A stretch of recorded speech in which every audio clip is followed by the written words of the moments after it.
Fortune estates 22 లక్షలకే 3 BHK simplex villa. వివరాలకు ఈ numbers ని సంప్రదించండి.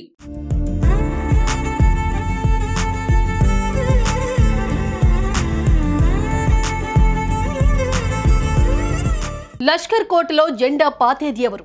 మినీ ఇండియాగా పిలువబడే సికింద్రాబాద్ పార్లమెంటును కొట్టేది ఎవరు? కంచుకోటలో కిషన్ రెడ్డి మరోసారి సత్తా చాటుతారా? సికింద్రాబాద్ పై పట్టున్న దానం నాగేందర్ తడాకా చూపిస్తారా? సికింద్రాబాద్ ఎమ్మెల్యేగా సత్తా చాటిన పద్మారావు గౌడ్ లోక్సభ ఎన్నికల్లోనూ విజయం సాధిస్తారా? 3 ప్రధాన పార్టీలకు ప్రతిష్టాత్మకంగా మారిన సికింద్రాబాద్ పార్లమెంటులో విజయం ఎవరిది?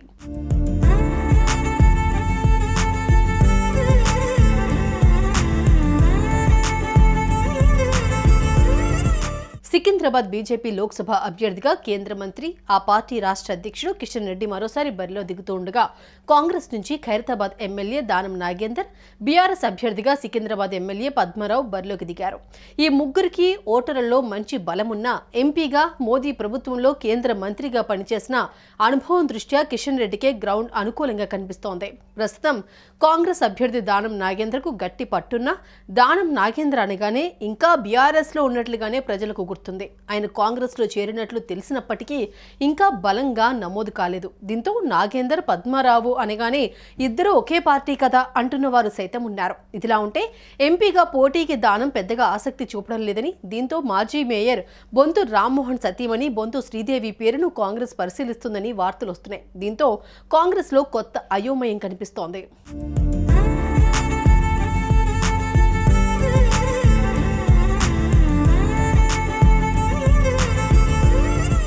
ఇదిలా ఉంటే నాపై భూకబ్జా ఆరోపణలు లేవు, నాపై ఒక్క అవినీతి ఆరోపణ కూడా లేదు అంటూ తన నిజాయితీ, చిత్తశుద్ధి, చేసిన అభివృద్ధిని ప్రజలకు వివరిస్తూ బీఆర్ఎస్, కాంగ్రెస్ 2 పార్టీల అభ్యర్థుల కంటే కిషన్ రెడ్డి ప్రచారంలో బాగా ముందున్నారు. ఇప్పటికే ఆయన సికింద్రాబాద్ పార్లమెంటు నియోజకవర్గంలోని ప్రతి బస్తీని, కాలనీని చుట్టేయడంతో పాటు నామినేషన్ కూడా దాఖలు చేశారు. రాజకీయాల్లో కిషన్ రెడ్డి అజాత శత్రువు అని చెబుతారు. దేశంతో పాటు సికింద్రాబాద్ అభివృద్ధిని, పురోగతిని మరింత ముందుకు తీసుకెళ్లడమే లక్ష్యంగా ఆయన గత 5 ఏళ్లుగా పనిచేశారు. 2047లోగా భారత్ను విశ్వగురువుగా నిలిపే లక్ష్యంతో దేశాన్ని ముందుకు నడిపిస్తున్న ప్రధానమంత్రి నరేంద్ర మోదీ విజన్ ను అందరికీ తెలియజేస్తున్నారు.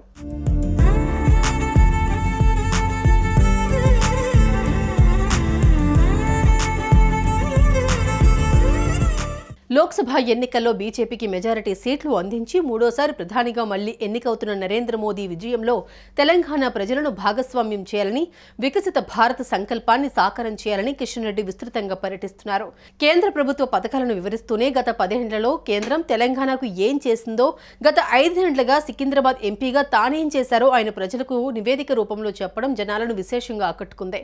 సికింద్రాబాద్ అభివృద్ధికి మోదీ పలు అభివృద్ధి ప్రాజెక్టులతో పాటు పెద్ద మొత్తంలో నిధులు ఇచ్చారు. సికింద్రాబాద్ సహా సిటీలో రైల్వే స్టేషన్ల ఆధునీకరణకు 100 కోట్ల రూపాయల నిధులు ఇచ్చారు.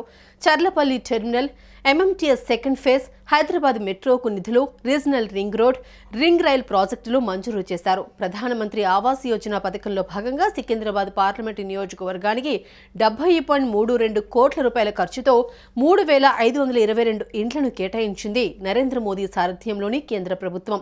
75.57 కోట్ల నిధులు విడుదల కాగా ఇప్పటి వరకు 3,522 ఇండ్ల నిర్మాణం పూర్తయింది. ప్రధానమంత్రి స్వనిధి పథకం కింద నియోజకవర్గంలోని 22,351 మందికి 58.56 కోట్ల రూపాయల రుణ సదుపాయం కల్పించింది మోదీ ప్రభుత్వం. దీన్ దయాల్ అంత్యోదయ యోజన అమలులో భాగంగా పట్టణ జీవనోపాధి మిషన్ కింద 6,216 స్వయం సహాయక సంఘాల ద్వారా నియోజకవర్గంలోని 948 మందికి బ్యాంకు రుణాలతో జీవనోపాధి మెరుగుపరిచింది కేంద్ర ప్రభుత్వం. అంతేకాదు మరో 2,649 మందికి ఉపాధి శిక్షణ అందించింది.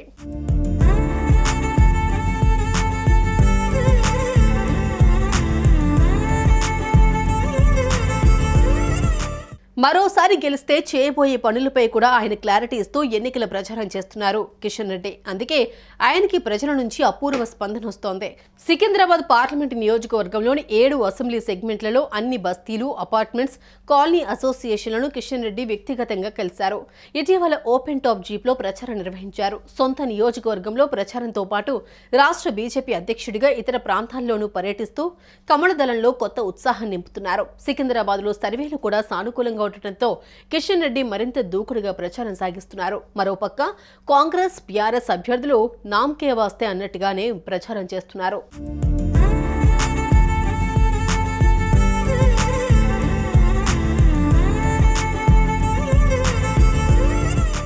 సుమన్ టీవీలో మీ పర్సనల్ అండ్ బిజినెస్ ప్రమోషన్స్ కోసం కింది నెంబర్కి కాంటాక్ట్ చేయండి.